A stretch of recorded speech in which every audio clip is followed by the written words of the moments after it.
Jérôme Lafont, bonjour. Vous Bonjour. êtes directeur marketing de la SNCF et je voulais revenir avec vous sur les résultats de votre groupe pour la distribution et même de manière générale pour l'année 2017 et début de l'année 2018. Alors, les résultats ils sont particulièrement bons sur l'été en fait. On a connu une période au printemps qui était une période assez compliquée avec les grèves. La très bonne nouvelle, c'est que les clients reviennent de manière très très forte sur l'été. Alors globalement, c'était une croissance de 3% sur juillet-août. Et en fait, la très très bonne nouvelle pour les agences de voyage, c'est que ce chiffre il est beaucoup plus important en fait. C'est une croissance de 17% et demi. C'est absolument considérable, c'est quasiment un record pour nous, donc on s'en réjouit. La raison principale, c'est à la fois le dynamisme très fort des agences de voyage en ligne, et puis le fait qu'il y ait beaucoup de voyageurs internationaux qui viennent en France et qui alimentent ce très très bon résultat. En fait, et la tendance est d'autant plus confortée sur septembre, et donc on retrouve des chiffres qui sont également très spectaculaires. Oui, j'ai pu voir que malgré les grèves, vous avez réussi à compenser les pertes que vous aviez eues durant ce mois de grève, on va dire, et que vous êtes déjà maintenant en augmentation en termes de voyageurs. Oui, complètement. Si on regarde spécifiquement sur la partie agence de voyage, si on se dit entre janvier et septembre, on est même en bilan cumulé, on est revenu en croissance. C'est une croissance de 1% sur l'année. Et donc finalement, l'épisode des grèves, il est vraiment derrière nous. Les clients reviennent de manière très très forte, les voyageurs d'affaires aussi. Ça a été alimenté aussi par exemple par un certain nombre d'opérations, notamment une opération avec des cartes d'abonnement qui a lieu en ce moment et qui dynamise encore plus le marché des affaires. C'est nouveau, mais vous avez segmenté votre offre maintenant entre deux produits, Wigo et Inouï. C'est pour préparer l'ouverture à la concurrence? C'est surtout pour donner le choix à nos clients en fait. La proposition elle est très claire. On leur redonne le choix. D'un côté il y a Wigo, et Wigo c'est du low cost, c'est le basique de la grande vitesse finalement, pour des prix très bas. Et puis de notre côté il y a TGV Inouï. Et TGV Inouï c'est quoi? C'est le voyage haute qualité en fait. Et c'est sans surcoût pour les clients. C'est quelque chose qu'on déploie, qu'on avait testé sur Paris-Bordeaux, Paris-Toulouse.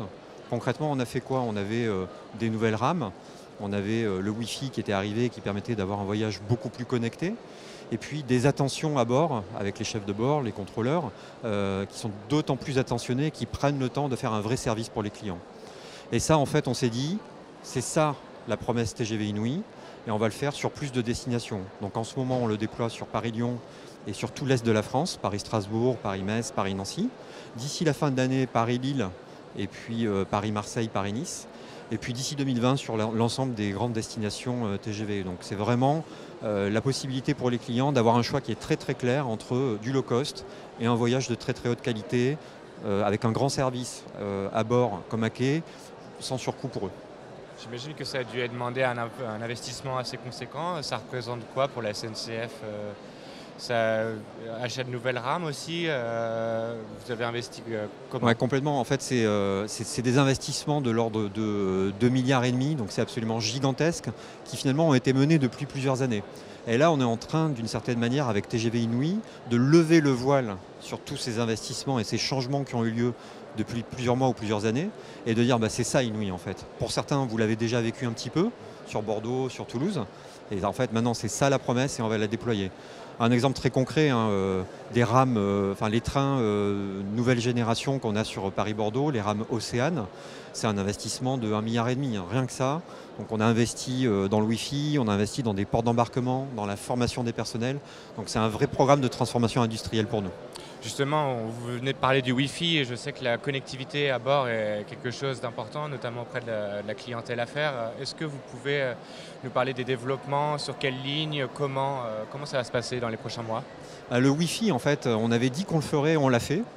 Le programme de déploiement, il est quasiment terminé pour TGV Inouï. En fait, imaginez que vous avez à peu près 270 trains qui sont déjà équipés. Il n'en reste plus que 50 à peu près à couvrir. Donc le programme est quasiment terminé. La très bonne nouvelle pour les clients, c'est que depuis 18 mois, en fait, ils peuvent voyager de manière complètement connectée à bord du train. Et donc ça veut dire concrètement, je vous donne juste un ou deux chiffres, hein, on a 50 000 connexions par jour, c'est absolument gigantesque. Depuis le début du Wi-Fi, donc c'était à peu près il y a 18 mois, on a dû avoir 18 millions de connexions. Donc c'est absolument spectaculaire. Et puis des gens qui, une fois qu'ils l'ont utilisé, ont un taux de satisfaction qui est très très élevé et qui reviennent systématiquement. Donc ça nous permet, nous, de développer de plus en plus de services. Je vous donne juste un exemple, hein, c'est la possibilité, via le portail Wi-Fi à bord du train, de pouvoir commander son plat, et puis ensuite d'aller au bar, le retirer directement sans avoir à faire la queue.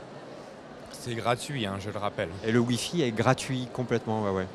Merci beaucoup Jérôme. Merci à vous.